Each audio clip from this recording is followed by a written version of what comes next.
Isaiah, I have a plan to bring my people back to me. What is it, God? I will send a child to be the light in the darkness. Who is this child? He will be called Wonderful, Everlasting, Powerful, the Prince of Peace. Go and tell the people I am sending him soon. I will go, God.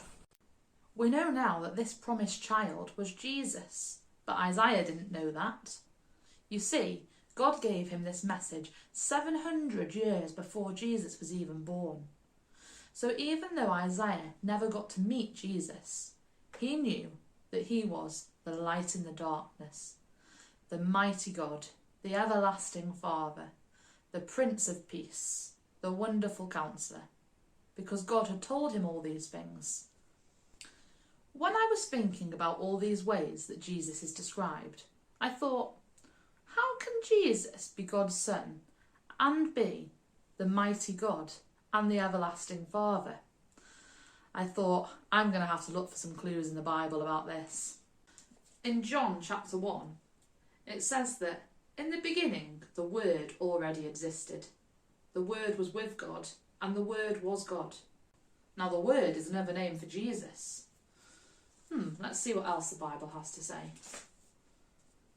In Colossians chapter 1 verse 15, it says, Christ is the visible image of the invisible God.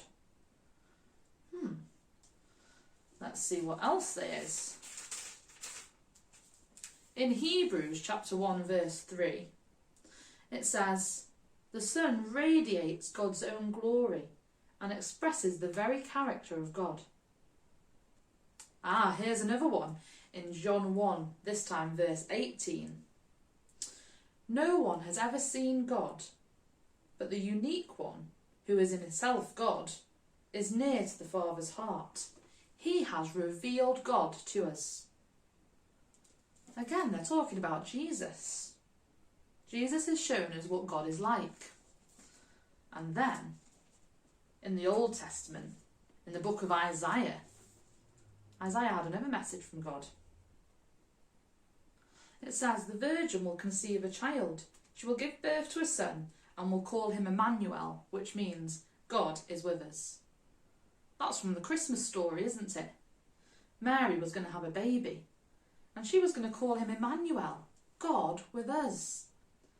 Jesus is God with us. God in a human body. How amazing that God himself came down to be just like us. Jesus says that when we see what he is doing, it is like seeing what God does. If we want to know what God is really like, all we need to do is look at the things that Jesus does. Jesus healed sick people, and he forgave people their sins. He fed the hungry. He blessed the children. When we see the things that Jesus does, we know that God is like that too. So this week, why don't you listen to or read a Bible story about Jesus and ask God, God, show me what you are like through Jesus.